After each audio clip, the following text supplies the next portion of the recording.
During his 3-hour and 17-minute long cabinet meeting this week, Donald Trump basically gave up the game. And he admitted that all of the mockery and scorn and basically standing up to that he has gotten from Democratic governors, including Gavin Newsom, J.B. Pritzker in Illinois, and of course Wes Moore in Maryland, all of it is getting to him. It is under his skin, and he is losing his damn mind because of these Democratic governors that are standing up to him and fighting back. So Donald Trump decided to double down on being a dictator here in the United States. He obviously on Monday falsely claimed that some people are saying maybe they'd like a dictator. And then on Tuesday during the cabinet meeting, he followed that up by saying, I watched a man from Maryland who said to me, you're the greatest president. Governor Moore, has anyone heard of him? He's another hopeful for president. I don't think so.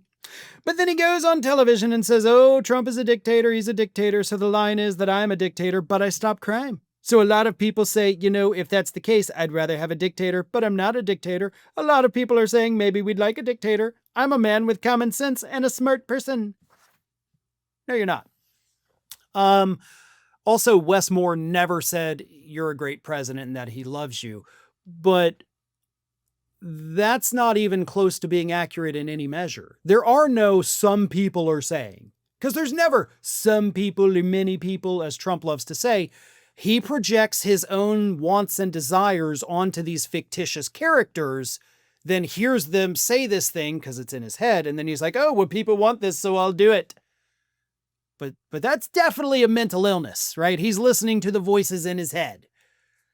But he then took it a step further on Tuesday during the cabinet meeting. It's not just maybe I'll be a dictator.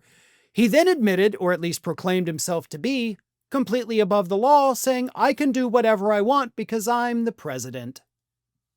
Here's what he said, and he said it during an attack on Illinois Governor J.B. Pritzker. I would have much more respect for Pritzker if he'd call me up and say, I have a problem, can you help me fix it?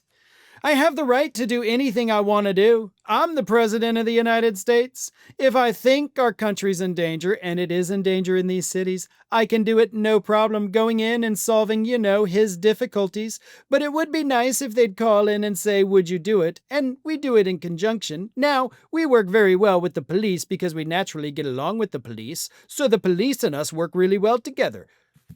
Dude, so many friggin' redundancies. Because your mashed potato brain cannot think of a new sentence. Whether the mayor is opposed to, or whether, you have a really rotten mayor there too. He's got a 6% approval rating in Chicago, and I see black women wearing a red MAGA hat last night on television. Please let the president come in. My son was attacked. You have a force of black women. Black women! They're like only Trump. They want Trump to come in. That was all word for word what this lunatic said. Like, I have to go into Chicago because of the black women. They love me and they're wearing MAGA hats and I love them and they're beautiful. He called them beautiful, by the way. Because he didn't stop there. He said this last week. They are wearing red hats just like this one, but they are wearing red hats. African-American ladies, beautiful ladies, are saying, please, President Trump, come to Chicago, please. And again, no, that's not a thing that's happening. This man is hallucinating. His mental illness is getting worse by the minute here. I can't even say by the day anymore. It's getting worse by the hour. He is hallucinating. He is, projecting the voices in his head onto imaginary people to justify what he wants to do. His health is failing. He's bruised up. His ankles are about to explode. His mental health is in the toilet. He could have dementia. He could have congestive heart failure, according to cardiologists. There's all kinds of horrible things happening inside of this man's body from top to bottom, literally, from his head to his toes.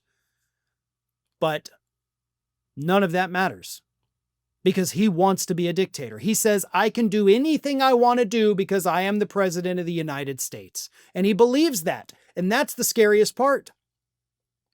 And I'll tell you another thing. All of those people in the cabinet sitting right around him as he said all these words that are completely untrue, and go against the U.S. Constitution, go against what this country was even founded on. Every one of you idiots. History is going to torch you. no legacy, no memory. When you are all gone from this planet, people will come and piss on your graves. All because of what you've done and what you've enabled. Everybody from Robert F. Kennedy Jr. to Pete Hegseth to Tulsi Gabbard to Marco Rubio and everybody in between. Pam Bondi, all of them. History will hate you. You will be viewed as a villain. Now, we may not have that history taught here in the United States, because at this point, I think Trump has destroyed the country so much that we do not have a democratic system. We are no longer a republic. And even if somebody else comes along after him, a Democrat, and tries to fix it, I don't think it's salvageable. I'll tell you right here, right now, as of today, I think it's done. I think the country's done. What we once knew is gone forever. So as I said, maybe we're not going to have that history taught in the history books, but you know who will? Every other country on the planet. And you folks, Robert F. Kennedy Jr., Hegseth, Gabbard, Bondi, Rubio, all of you will be the villains in history, second only to Donald Trump.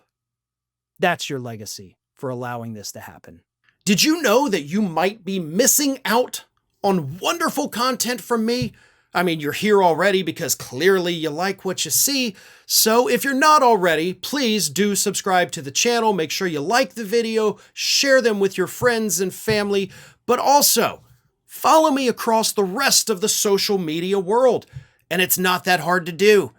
Whether it's X or Twitter, whatever you want to call it, Facebook, Instagram, TikTok, Threads, on every one of those platforms, you can find me at the username @FarronBalanced. Simple enough, right? So get on it. And if you don't feel like going to each one of those outlets individually, lucky for you, we have links in the description of this video to take you right to my pages across all of social media. So don't miss a minute.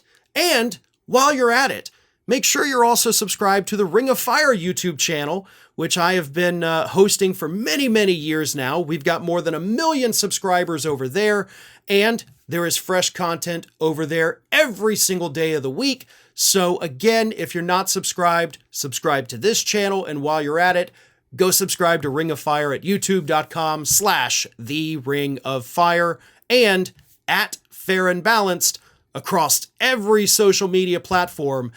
That, of course, is not considered just a far-right hellscape. Well, maybe Twitter is, but that's a story for a different day.